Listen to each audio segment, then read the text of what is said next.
జంతువులు ఉంటాయి, విషపూరితమైన సర్పాలు ఉంటాయి, పురుగులు ఉంటాయి, విషం కలిగించే పురుగులు ఉంటాయి.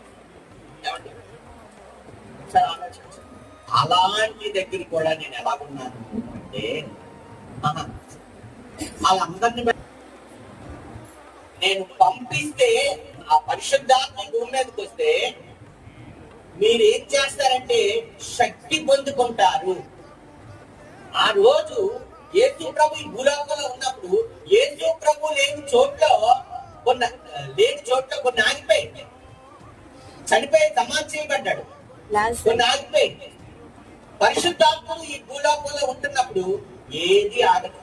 అది ఆగుతుందంటే మీ జీవితంలో మీరు నూతనం చేయబడలేదని ఇక్కడ చెప్పారు. ముగించేయండి.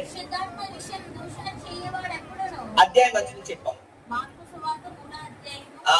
The Gospel Mark 3rd chapter